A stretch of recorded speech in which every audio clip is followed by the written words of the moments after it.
has 10 affirmations in it, 38 lined pages, 12 journal exercises, 8 homework activities. So this little booklet is packed with tons of information and tons of exercises and journal prompts that you can use to really expound on your ideas of femininity and allure and sensuality.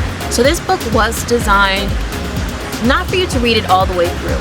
It can be read all the way through, but each chapter is designed for you to have your affirmation, then you'll have the meat of what the chapter is about, and then you'll have your homework assignment and your journal prompts at the end, and then it comes with your journal pages where you can write out your thoughts, answer your journal prompt questions, and also add your experiences that you've had with your homework and your thoughts on what the chapter was about. How it was designed was for you to take your time and really go into your emotions and your feelings of your thoughts about what the chapter was about, how you feel about your journal prompts, really letting the information settle in and really letting your realizations and epiphanies to settle into yourself, to settle into your body, to settle into your spirit and into your mind, so you can actually have a grip on what you truly believe and what you truly thought about that chapter or idea. And once you feel like you have a really good grip on that chapter, moving on to the next one and doing the same thing. Going over your affirmation, reading the chapter, doing your journal prompts, writing in your journal pages, and then doing your homework. Now I want to talk about pre and post journal care.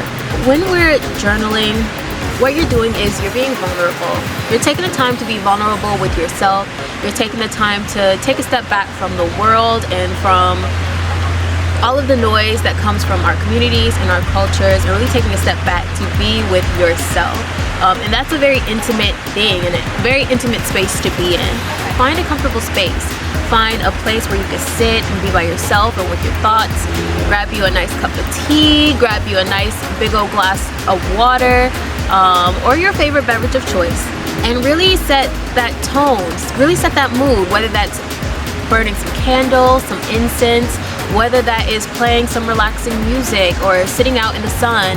Whatever that may be, I really want you to create that space for yourself, because I want you to create a safe space for yourself to really be vulnerable, to really be honest, and to really be intimate with who you are, what you desire, and what you want to be. So for post-journal care, I suggest really making sure that you take that space before you step back into the world.